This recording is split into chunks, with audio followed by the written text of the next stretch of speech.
जय हिंद दोस्तों। देखिए दोस्तों, हम लोग अभी झारखंड सचिवालय का खोरठा सिलेबस अभी कर रहे हैं, जो पेपर 2 है उसका गद्य भाग का खोरठा निबंध पढ़ रहे हैं और यह 7वां चैप्टर है। होल का परर सरहुल आर्तकर प्रासंगिकता।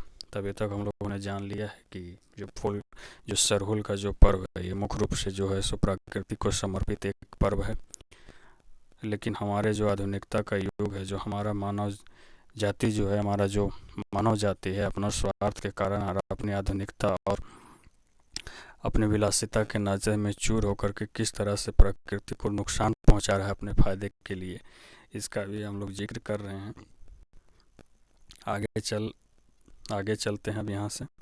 अगर पिछला वीडियो आप लोगों ने नहीं देखा है तो आप देख लीजिए, पड़ा इसमें चैनल में अपलोड किया गया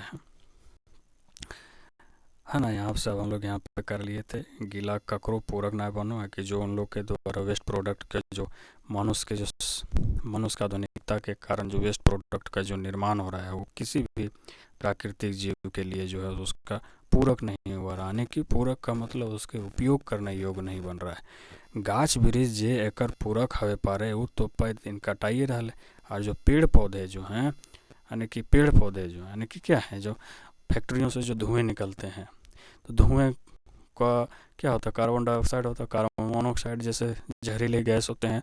तो पेड़ पौधे जो होते हैं वही ना कार्बन डाइऑक्साइड जो अपने श्वसन सांस में लेते हैं।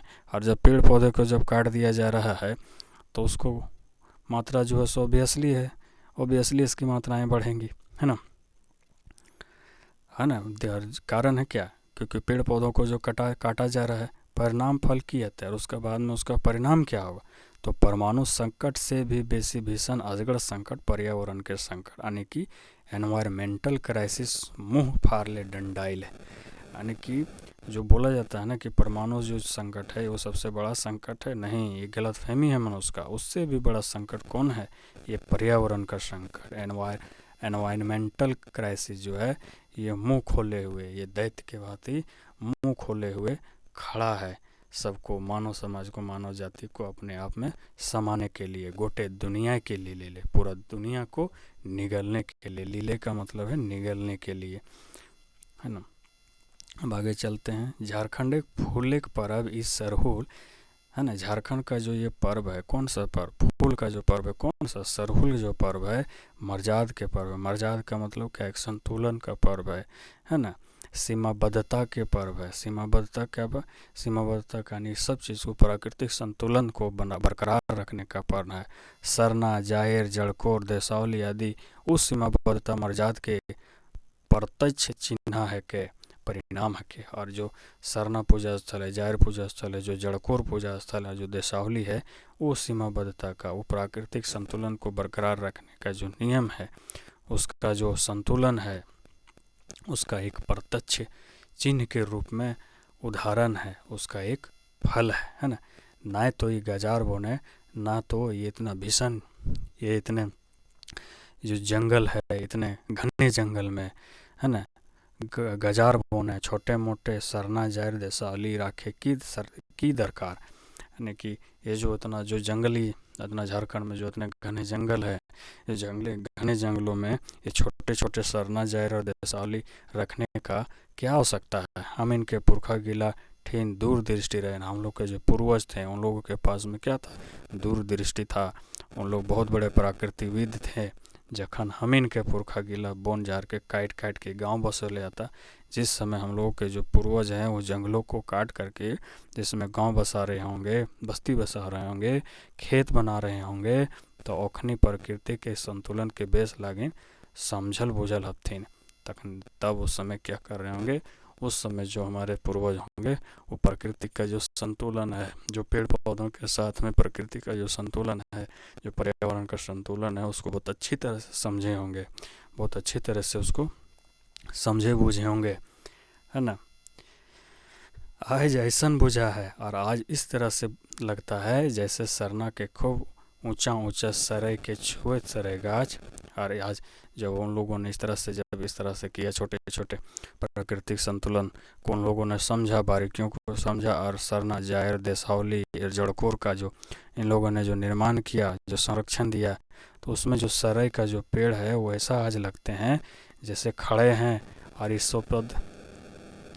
ईसोपसिद है ना, ईसोपसिद यानी कि जो धर्म ग्रंथ है दोस्तों, उसका जो भांति बहुत ही बड़े ऋषि मुनियों के भांति ईसोपसद का जो है क्या कर रहे हैं, गान कर रहे हैं। जैसे ईसावस्य इद सर्व अतिकिंच जगता जगत तेन तत्तिकेन भुजिंता मार्गिर्ध कसिचता धनम, है ना। यानी कि प्रकृति से बड़ा, अरे भगवान के द्वारा दिया गया प्रकृति से बड़ा किसी भी बड़ा कोई भी धन नहीं है जीवन का, है ना।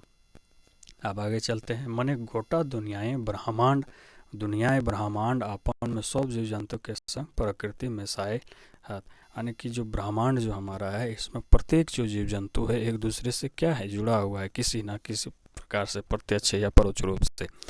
प्रकृति के सब जीव एक समान है। प्रकृति में जो है प्रत्येक जीव जो है से एक समान है। सबके अपन महत्व है और सबका अपना अपना महत्व है। चाहे वो एक छोटा सा कीड़ा हो या बहुत बड़ा हाथी हो या जल में रहने वाले बहुत बड़ी व्हेल हो या छोटी सी स्टार फिश या जेली फिश हो, सबका जो है प्रकृति में अपना अपना महत्व है। किसी का भी जो है ऐसा नहीं है कि जो बिना महत्व का, जो जिसका महत्वहीन है वो प्रकृति में उसका अस्तित्व महत्वहीन, ऐसा बिल्कुल भी नहीं है। सबका अपना अपना महत्व है। कौनहो जीव ककरो से बोड़ छोट न कहे। कोई भी जीव जो है सो महत्व के आधार पर किसी से बड़े या छोटे नहीं हैं। सब कोई प्रकृति में अपना इम्पोर्टेंस रखते हैं। कौनहो जीव के दोसर जीविक जिंदगी क्षेत्र दखल दिए का अधिकार न है। और प्रकृति का क्या नियम है कि किसी भी जीव का किसी दूसरे जीव के जो उसका जीवन क्षेत्र है उस पर दखल देने का किसी भी प्राणी का अधिकार नहीं है। पैत प्राणी एगो सीमा भीतरे रह के प्रकृति से लाभ उठा पा रहे। प्रकृति के नियम के तहत प्रत्येक जो जीव है अपना एक सीमा के अंदर रह करके जो प्रकृति का जो अमूल्य रत्न हमें प्राप्त हुआ है उसका लाभ उठा सकते हैं, है ना। आज पर्यावरण संकल्प जो है संकट जो है एनवायरमेंटल क्राइसिस से उभरे, लेकिन सरकार कागजे गाछ वृक्ष लगावे के दरकार ना है। आज जो पर्यावरण का जो संकट हुआ है, एनवायरमेंटल जो क्राइसिस जो पैदा हुआ है, इससे उभरने के लिए सरकार को, है ना, जो पेपरों में कर देते हैं इतना पेड़ लगा दिए, इतना वृक्षारोपण हो गया, उस तरह से करने का कोई आवश्यकता नहीं है। यदि धरती अगर रोपिए दिल जाए तो बाँच तक ना। और ठीक है, अगर इससे इतर अगर धरातल पे ये योजनाएं जो हैं पेड़ पौधे लगाने के लिए योजनाएं जो है ना, जो वृक्षारोपण या वन रोपण के संबंधी जो योजनाएं हैं, अगर पेपर से उतर के अगर धरातल पे उतर भी जाते हैं तो ये बचेंगे नहीं, है ना, बचेंगे नहीं। क्योंकि जागरूकता नहीं है। गाछ वृक्ष के बचवे के लागिन दरकार है, यानी कि जो पेड़ पौधे जो रोपे गए हैं या जो पेड़ पौधे हैं उसको बचाने के लिए दरकार है, क्या है, आवश्यकता है लोग के पर्यावरण के शिक्षा, इन्वायरमेंटल एजुकेशन दिए लोगों को, इन्वायरमेंटल एजुकेशन यानी कि जो पर्यावरण का जो शिक्षा है उसको देने के लिए। और ये पर्यावरण के शिक्षा बंद कोठरी में बैठ के, और यह जो पर्यावरण का जो शिक्षा है ये किसी बंद कोठरी में बैठ करके और किताबी कीड़ा बनने से नहीं पाया जा सकता है। से लागिन चाइनीज में एगो कहावत है, इसके लिए इसीलिए इससे संबंधित चाइनीज भाषा में एक कहावत कहा गया है। क्या कहा गया? If you plan for 1 year plant rice, if you plan for 10 years plant tree, but if you plan for 100 years educate the people. यानी कि अगर अपने जीवन में अगर 1 साल का लक्ष्य निर्धारित करते हैं तो आप जो है सो धान की खेती कीजिए, है ना। और अगर आप 10 साल का अगर जीवन में अपने योजना का निर्धारण करते हैं तो आप पेड़ पौधों को लगाइए। लेकिन अगर आप 100 साल अपने जीवन के 100 सालों का अगर आप लक्ष्य निर्धारण करते हैं तो लोगों को शिक्षित कीजिए, है ना। यही है। मैंने यदि तुम्हें 1 बछर के बनार बनाओ, है ना, योजना बनाओ माने अगर आप 1 साल का अगर आप योजना बनाते हैं, है ना, तो आप क्या कीजिए, धान का फसल लगाइए। यदि तुम्हें 10 बछर के प्लान बनाओ है तो गाछ वृक्ष लगाओ, यानी कि पेड़ पौधे लगाइए। और यदि तुम्हें 100 बछर का, यानी कि अगर आप 100 साल का अगर योजना बनाते हैं, बनार का मतलब हो गया प्लान, योजना बनाते हैं, तो गाछ वृक्ष के महत्व बताओ, यानी कि लोगों को एजुकेट कीजिए, पेड़ पौधों का महत्व क्या है उसको समझाइए, है नहीं दोस्तों। ये बहुत ही प्राकृतिक रूप से आप समझ ले समीक्षात्मक, ये प्राकृतिक समीक्षात्मक एक निबंध है। अब चलिए, हमारा आज ख़त्म हो गया ये चैप्टर। अगला चैप्टर है छोटा नागपुर, नैनीताल, नेतरहाट। ये हम लोग अगला क्लास में करेंगे। ऐसे पहले अब देख लीजिए बढ़िया से। तो चलिए, आज समाप्त हो गया है आपका 7वां चैप्टर।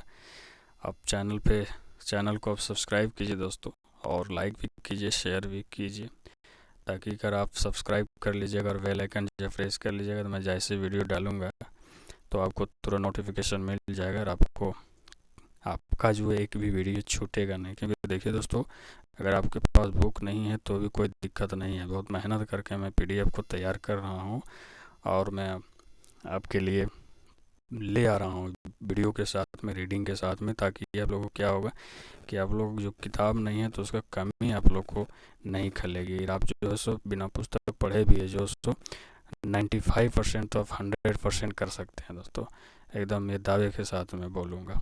तो ठीक है, आज इतना ही। जय हिंद, जय भारत।